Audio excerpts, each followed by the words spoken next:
Beanballers. My name is Lori Currens, and I am proud to serve as the Vice President for Athletics and Community Engagement here at Millikin. And we are just so grateful to these players, the coach, the interns, the staff, for bringing summer baseball back to Decatur. It's really an amazing thing to be able to come out here on a June, July, and August night and watch these young men and their craft.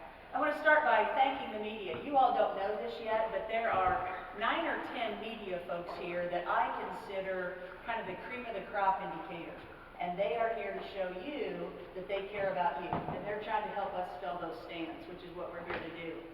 I also want to make sure to thank Dean Privino, our Millikin University president, who gave the okay to bring the Beanballers. Brandon Townsend, our head baseball coach, CCIW regular season and conference champ and NCAA host this past year, and his entire staff. I also want to thank Miss Ann Owens, Brett Robinson, Glenn, Greg, Jacob, and then all of the interns back there in the back who are making this experience possible.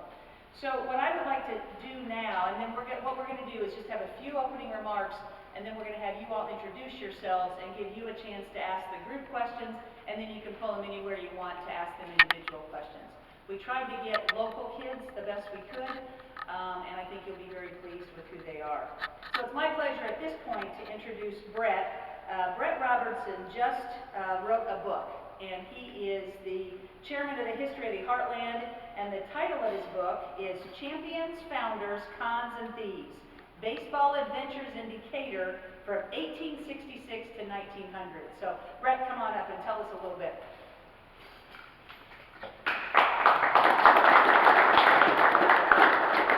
Well, thank you, Lori.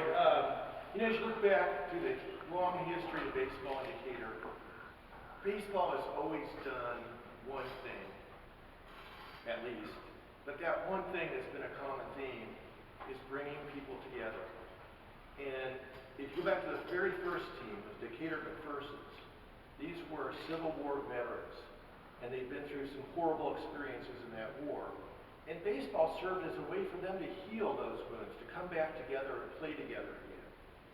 And then 20 years later, the Decatur Reds came and brought the first really big winning team to the city, and the whole city came out, again, together and rallied around that baseball team. Much the way that now the city comes out around the Beanballers.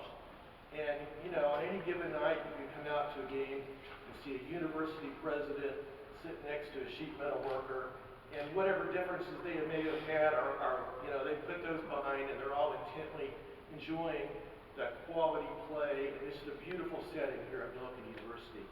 So, I just want to thank Glenn and his staff, Gabe Arroyo, our manager, and all the players for bringing summer baseball back to Decatur again. Thank you, guys. Just a few more details for those of you that haven't or are new to the Prospect League and to the Decatur Beanballers. The Beanballers are a part of a 20-team Prospect League.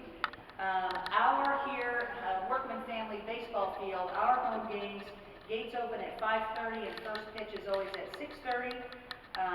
Again, want to thank Gary and Judy Workman and family for building us this world-class facility.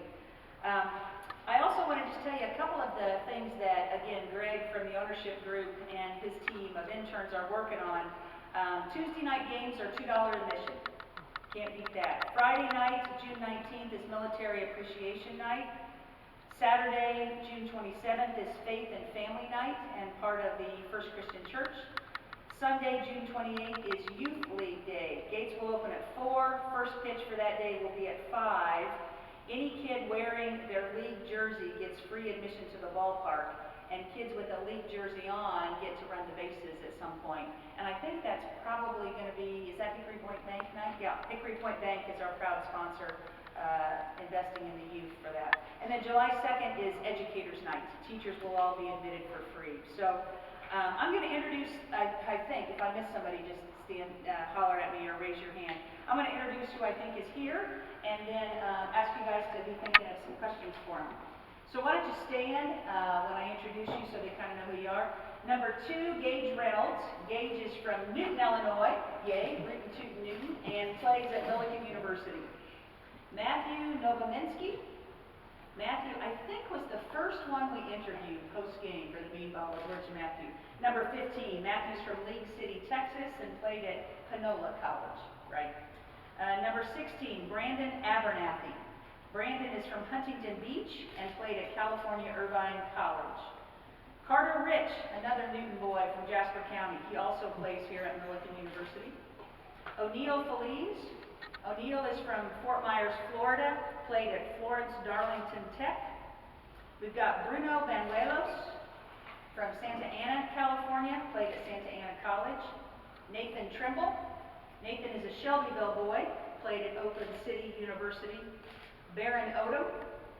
Baron is a pitcher from Taylorville, played down at OCC, Olney Central College. And the last player is Charlie Lindeman. Whoops, is Charlie not here?